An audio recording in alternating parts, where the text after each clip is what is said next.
Imagine taking your child on a short getaway to make memories, and returning home with only grief and unanswered questions. This is the story of Aaliyah Lynette Jaiko, an 8-year-old girl whose life was tragically cut short in a place meant for joy, all because of a horrifying oversight that no parent should ever have to witness. Aaliyah was vibrant, curious, and full of that boundless energy only kids seem to have. She loved swimming. Her mother, Marcella Jaiko, thought a weekend at the DoubleTree by Hilton in Houston, Texas, would be the perfect break. It was springtime, March 2024. The weather was warming, spirits were high, but what started as an innocent pool day ended in one of the most horrifying ways imaginable.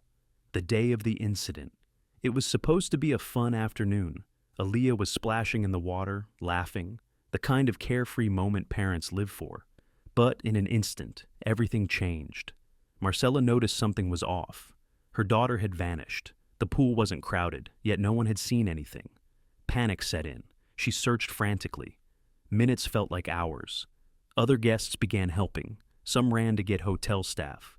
The chaos swelled, but still, no sign of Aaliyah. It wasn't until someone thought to look inside the pool's workings, specifically the suction system, that they made the gut-wrenching discovery. Aaliyah's body was trapped inside the pool's filtration system. She had been violently sucked in through a broken drain, pulled under by a force so strong she never had a chance. Let that sink in. An 8-year-old girl was sucked into a pool drain in a hotel that's part of one of the most recognized hospitality brands in the world. Her family didn't just lose a daughter, they lost her to something that should never have happened. A preventable, mechanical death in a public space. And the question we all need to be asking is, how? According to the lawsuit filed by Aaliyah's mother, the hotel's pool drain was defective and improperly maintained. The suit alleges there were no protective coverings on the intake valve, a standard safety feature designed to prevent exactly this kind of tragedy. Federal law mandates that public and hotel pools be equipped with anti-entrapment drain covers. The Virginia Graham Baker Pool and Spa Safety Act, passed in 2007 after another young girl drowned under similar circumstances, was supposed to make sure this kind of nightmare never happened again. So, why was this drain exposed? Why weren't proper inspections in place?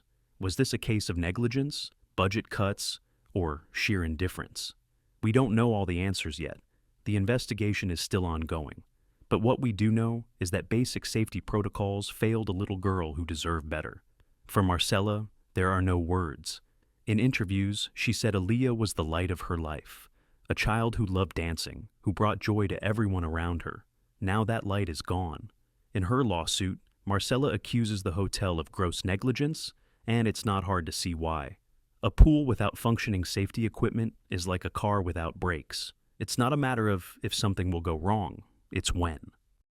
This incident raises a disturbing question. How many more pools out there are just like this one? According to the Consumer Product Safety Commission, hundreds of suction entrapment incidents are reported every year, especially involving children. Many go unpublicized, some are fatal, and often they stem from the same issue, faulty or missing drain covers. Hotels are supposed to be havens of relaxation, not ticking time bombs. Yet, this isn't the first time a major chain has been called out for safety lapses. And here's the brutal truth. Unless these companies are held accountable, publicly, financially, legally, there's no real incentive for them to fix the problem.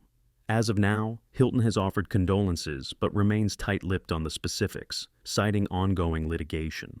Meanwhile, the franchisee, the actual operators of the hotel, have yet to issue a detailed statement addressing the allegations. This silence isn't just frustrating, it's telling. When corporations fail to prioritize safety and regulators fail to enforce laws, children like Aaliyah pay the price. This tragedy should never be reduced to just another headline or lawsuit. It should be a call to action for better enforcement, stricter penalties, and most of all, awareness.